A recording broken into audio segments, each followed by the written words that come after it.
Salut à tous, bienvenue dans cette nouvelle vidéo. Aujourd'hui, gardons un peu les TER, TGV et autres trains de la SNCF de côté et intéressons-nous au métro de Paris. En effet, dans cette vidéo, je vous présente le tout nouveau MF19 dévoilé récemment par l'IDFM ou Île-de-France Mobilité. Bref, je pense que vous avez assez hâte de le découvrir, alors le voilà.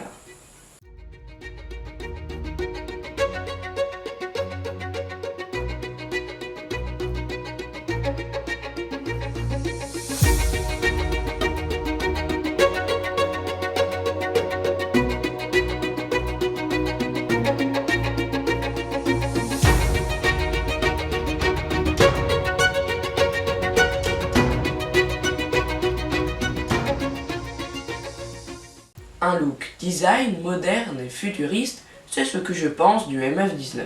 Pour ma part, je le trouve vraiment stylé, il rivalise même un peu avec le MP14. En tout cas, cette nouvelle rame, je la trouve vraiment incroyable, avec son bleu pâle couleur de l'IDFM, qui donne aux nouvelles rames du métro parisien un look assez similaire, et ça rend les trains très harmonieux. Alors avec les MP14, les MF19 et les rames du Grand Paris Express, ce sont presque toutes les rames qui vont être remplacées par des plus modernes et c'est ce que je vais vous expliquer dans cette vidéo. Tout d'abord, commençons par une rapide histoire. Le MF19, qui signifie Métro Fer, appel d'offres 2019, est une future rame du métro parisien qui devrait remplacer les MF67, MF77 et MF88 sur les lignes 3, 3 bis, 7, 7 bis, 8, 10, 12 et 13 du métro parisien. Après le remplacement des MF67 par des MF01 sur les lignes 2, 5 et 9 du métro parisien, il était urgent de remplacer les MF67 qui ont en moyenne une cinquantaine d'années, les MF77 qui ont une quarantaine d'années et les MF88 qui manquent de fiabilité sur les lignes ferrées du métro parisien. C'est là que le MF19, initialement appelé le MFNG pour nouvelle génération, entre en jeu. Le MF19 sera censé remplacer tous les MF du 67 au 88 et ils seront mis en service sur un plan qui s'étale sur de longues années. En effet, il était temps de moderniser le matériel roulant sur fer de la RATP car la modernisation du côté matériel roulant pneumatique s'est déjà fait avec les MP14 qui vont progressivement remplacer les MP59.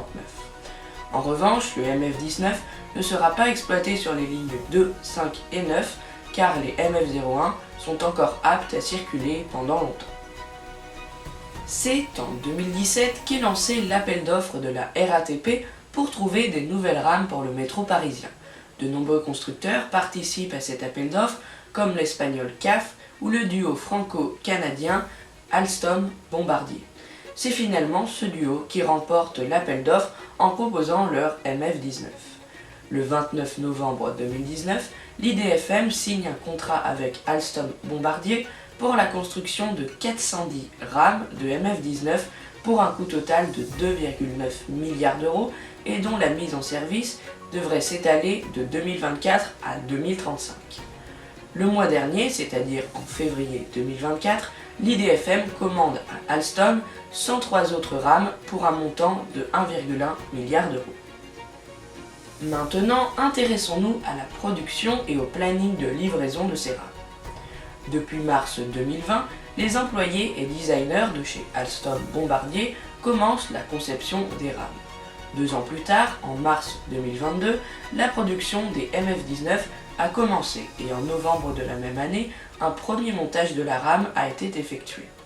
Vient ensuite le 7 décembre 2022, date à laquelle l'IDFM a voté pour les travaux d'adaptation des lignes 13 et 8 pour ces nouvelles rames. Les mises en service des MF19 sur la ligne 13 est prévue pour 2027, quant à la ligne 8, elle est prévue pour 2030. Et en parlant de la 13, les MF19 sur cette ligne seront rendus automatiques par la suite pour l'automatisation de la ligne 13 du métro parisien prévue pour les années 2035. Le mois dernier, l'IDFM a publié les dates à laquelle les MF19 seront mis en service sur les lignes concernées et les voilà.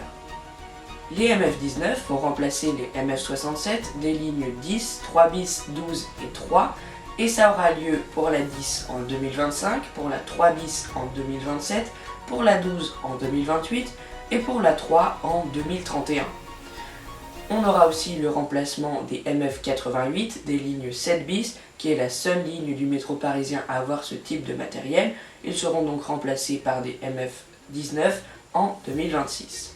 Et enfin, on aura le remplacement des MF77 sur les lignes 13, 8 et 7 qui auront lieu pour la 13 en 2027, pour la 8 en 2030 et pour la 7 en 2033. Maintenant, passons aux caractéristiques et nouveautés du MF19. Les rames de MF19 seront déclinées en deux catégories, les CC avec une cabine de conduite et les CA sans cabine. Ces constructeurs, Alstom et Bombardier, affirment aussi une consommation d'énergie qui baisse de 20% par rapport au MF77 car elles utilisent des éclairages entièrement en LED et un système de freinage qui permet de récupérer l'énergie créée pendant que le train freine. Le MF19 recevra aussi plusieurs longueurs en fonction des lignes qu'il va parcourir. En effet, pour les lignes 3 bis et 7 bis, les deux plus courtes du métro parisien, le MF19 se composera de 4 voitures et mesurera environ 62 mètres pour ces deux lignes. Pour les lignes 3, 10 et 12, les rames de MF19 seront composées de 5 voitures et mesureront environ 76 mètres. Et enfin, une version qui sera composée aussi de 5 voitures, mais ces voitures seront un peu plus longues, c'est pour cela que ce MF19 mesurera environ 77,5 mètres et il sera destiné aux lignes 7, 8 et 13. L'aménagement intérieur du MF19 sera un peu similaire à celui du MP14. Il y aura donc des sièges assez basiques de toutes les couleurs comme dans tous les métros, mais aussi bien sûr la climatisation et le chauffage, devenus essentiels dans les métros, des affichages voyageurs sur des écrans comme dans les MP14 ou encore des prises USB à bord pour charger son téléphone. Merci d'avoir suivi cette vidéo jusqu'à la fin, j'espère qu'elle vous a plu. Si c'est le cas, n'hésitez pas à la rétribuer d'un petit pouce bleu et à vous abonner pour ne pas manquer les prochaines vidéos tous les lundis sur ma chaîne. En tout cas, j'espère que ce train que je vous ai fait découvrir vous a plu. N'hésitez pas à me dire en commentaire si vous l'avez préféré au MP14 ou que vous préférez toujours les MP14. J'ai envie de découvrir vos avis. En tout cas, merci d'être resté jusqu'à la fin de cette vidéo et on se dit à lundi prochain pour une nouvelle vidéo.